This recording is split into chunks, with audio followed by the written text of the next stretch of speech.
Okay, so I know that I'm starting the habit of going live on Sundays and Wednesdays, but today I had such an incredible experience that I could not wait until tomorrow to share about it.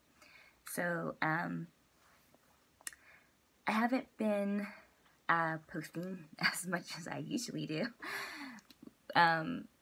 Because I have been working on this speech for the Speakers Bureau. And what the Speakers Bureau is, it is basically an extension of KSARC. And the acronym for KSARC is KCSARC,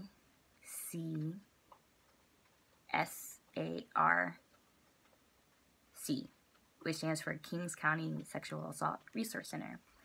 Okay, so anyway, so for the last several weeks, I've been working on this speech, and we're going back and forth. There are several drafts, and I am just like,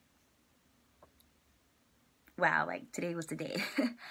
So today we met, at KSARC, and there was a stagecoach there. Her name is Margot Meyer. She was like a news reporter for, 15, 16 years, something like that, in the Seattle area. And then, from there, she was a news reporter, she did journalism, now she does, coaching for, speakers. So we were getting, techniques on how to share our story or, how our speech goes and things like that. And it was absolutely incredible. I was like, first of all, it was not like I thought it was going to be at all. But anyway, it was incredible. And, I will share what I wrote. But before I do that, I just wanted to share, the experience of the whole thing. I was in a room with very powerful, beautiful, amazing women, and we've all been through KSARCs, and they are just kicking butt. Oh my gosh, I am so happy for them. I am so proud of them, especially the younger women, because they're in college, they're making waves, they're being loud. And I was like, wow, I did not have the courage to do that a decade ago. So anyway, they are pushing for legislation change, to, get the statutes of limitations removed when it comes to sexual assault and abuse. They are striving, to have rape kits in every hospital. They are, striving for say nurses to have special, just to have more people aware. And oh, you're welcome, Tisha. Thank you for joining. And so it's just oh my gosh, we can make such a difference. These people are these women who I totally met today and in one day just totally admire and love, and cannot believe I was blessed enough to connect with them on this level, because we are all fighting for a change. We're all fighting to make a difference. They are, I want to help with legislation and stuff eventually. But my focus right now is just to let people know that places like KSARC exist, because I've been in Seattle for a year and a half, and all the people I've asked, have you ever heard of KSARC? They're like, no, what's that? People who live here, who've lived here forever, and never heard about it. So anyway, that's my main focus. So right now, I am going to read the speech that I'm going to read in front of an audience. So I might as well practice on Facebook, right? Because the stagecoach was like, practice, practice, practice. So what better way to practice than, you know, sharing it with you guys. So anyway, I'm going to switch my screen. So if anybody hops on and I don't say hello or thank you for joining, it's not because I'm ignoring you. It's because I'm switching my screen and I can't see you anymore. So 3 breaths. 3 deep breaths are very important before you start the speech. So, okay. Hello, my name is Pauline. I'm here to share with you the importance of organizations like KSARC, and I want to open with this poem, Behind the Mask. Embarrassment is a hard part of life. Blushing faces and stinging eyes, tears hot to the touch stream down your face, salty water is all you taste. Wordless screams you can't even utter possess your soul and leave you asunder. Still, you press your lips into a tight smile. Nobody knows you're in denial. Another incredulous laugh to throw them off. Another beautiful smile to despite the cost. A smile to pay despite the cost. Your spirit dies a little on the inside as you continue to hide. You know hiding doesn't solve anything as you continue to conceal your distressed face. But maybe one day you'll dry your tears. Maybe one day you'll face your fears. Until then, turn the blush into a flirt and the salty water into an ocean of dreams. Remember, nothing is ever as it seems. So, how many people hide behind a mask? How many people in your life may be hiding behind a mask right now? How many of you would believe me if I say there is a way to lose the mask? I know I was one of many, to think, why should I show my true self when nobody else does? Why would I want to show my true feelings of being broken due to molestation and assault and physical abuse? It's like I completely ignored the fact that there are plenty of people who are comfortable being real and genuine. Those same people are also quite capable of expressing their feelings and conveying their ideas without being fake or pretending to be someone they're not. I wasn't being someone I wasn't. Not exactly, but I definitely didn't drop my mask either. I am hopelessly optimistic to the point of being annoyingly so sometimes. You can ask anybody. Even my coworker was like, you are like, why are you always so chipper in the morning? But, that is truly a part of who I am.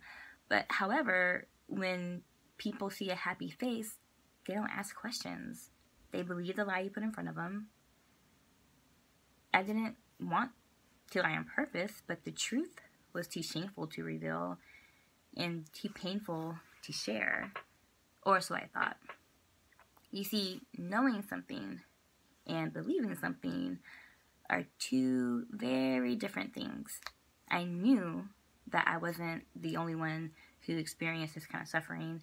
I knew that others have suffered even more so. The truth is that mentality, the whole how dare I feel like this when other people have it worse, held me back for a long time because I felt guilty. It was like, how dare I flip out, have panic attacks, nightmares, even suicidal thoughts when there are other people who have it worse than me. But another question that I came to grasp as I got older was, how dare I not? For years, I told myself how, strong I was. I told myself I was strong enough, I was smart enough, and capable enough to keep dealing with this on my own.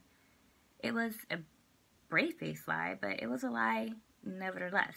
I couldn't keep doing this on my own. My normal coping mechanisms that I used pretty much my whole life, they were not working anymore. So, you know, bravado has its place, but it's not a way to live. It's very stressful to feel like you have to be on point all the time, no matter what, or else people might find out your secrets. But there is freedom to be had when you break free from the prison of your own secrets. So when I was ready to escape the chains of my past, instead of being met with support, I was met with questions about my income, insurance, potential payment plans. I was asked how long ago these events took place.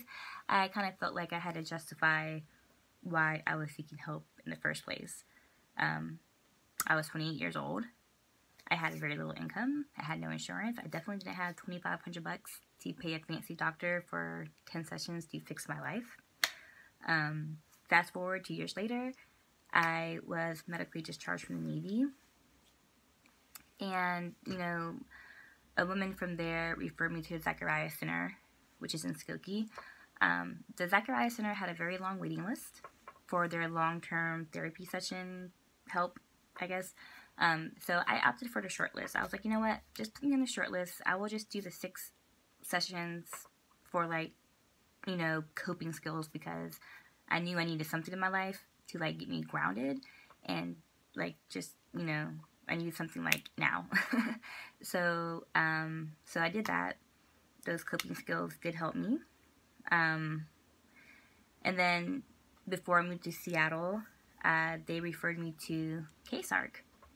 You know, and I think it's sad that, you know, prior to being 30 years old, I had no idea that resource centers like the Zacharias Center or KSARC even existed, let alone could help me for free.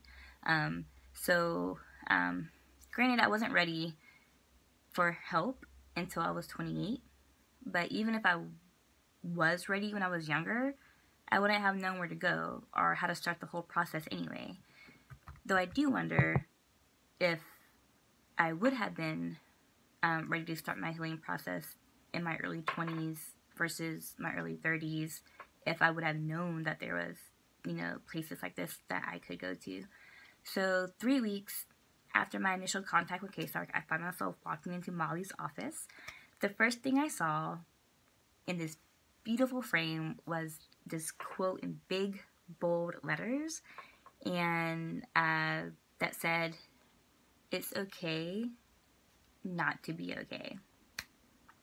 My closest friends and family have been telling me that very same thing for years, but on that day, I didn't just know it, I believed it.